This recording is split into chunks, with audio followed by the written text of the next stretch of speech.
इतना अकाल सूखा कि इतने में ही सब जीव जंतु मनुष्य शरीरधारी बहुत मर जाते हैं। यादवों पर क्या बोले प्रेमानंद। तपती हुई बचना मुश्किल है। उसी के घर्षण से दावानल बड़े बड़े वनों में आग लग जाती है। पानी बूंद नहीं, न तालाब में, न कुआं में, न सरोवर में, न सरिता में, सब उष्ण ताप से सूख जाता है। बिना पानी के, बिना अन्न के तड़प तड़प करके जीव मरते हैं। कितना भयानक कष्ट है प्रलय में।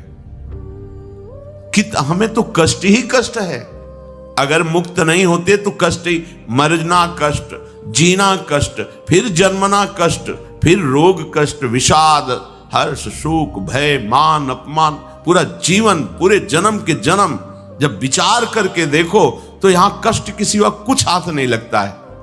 पूरा जीवन हो गया कमा के, मर गए, फिर कुछ नहीं, फिर नई पढ़ाई, नई योग्यता, नया धन, नया परिवार, फिर मर गए, फिर न, कब से चल रहा है। भगवत प्राप्ति अनिवार्य है। अगर ये सुनकर के तुम्हें भय नहीं लग रहा तो भगवान की माया ने विशेष जकड़ रखा है। कहां हम जाएं? एक ही जगह है, भगवान की शरण। हमारी कितनी दुर्गति है, हम सोच नहीं पा रहे। कब मर जाए कोई पता नहीं। कोई हमारा मित्र पता नहीं। हम जिसे मित्र समझते हैं वो धोखा दे रहा है, वो शत्रुता का कार्य कर रहा है। जिसे हम सगे संबंधी वो सब स्वार्थ में। कौन है मेरा, क्या है मेरा? विचार करोगे तो अभी भयभीत हो जाओगे।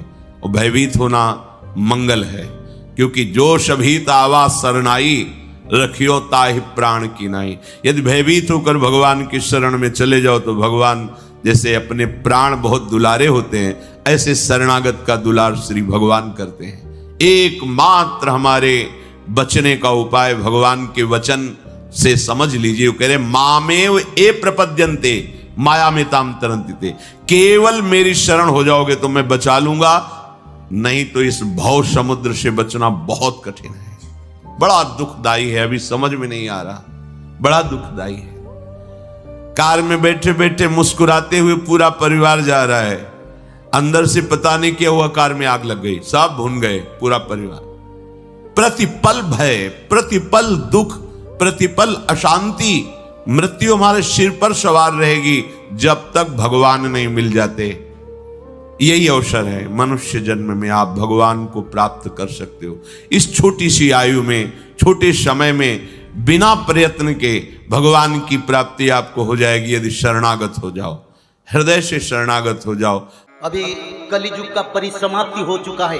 सारा विश्व में मानव सभ्यता के लिए बड़ा आपदा आ रहा है। कहीं जल प्रलय, कहीं भूकंप। तो यह भूकंप बढ़ता जाएगा, क्योंकि प्रभु पहले आप लोगों को सचेतन करते हैं। देश मानवों में भक्ति भाव समर्पण का जागृत हो जाए और मानव लोग ये भी समझ जाएं कि कलियुग अब नहीं रहने वाला है, अब सत्य युग आने वाला है।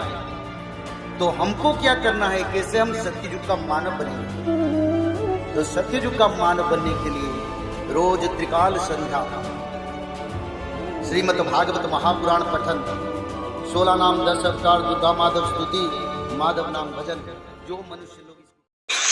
दोस्तों वीडियो अच्छा लगा तो चैनल को सब्सक्राइब और वीडियो को लाइक अवश्य।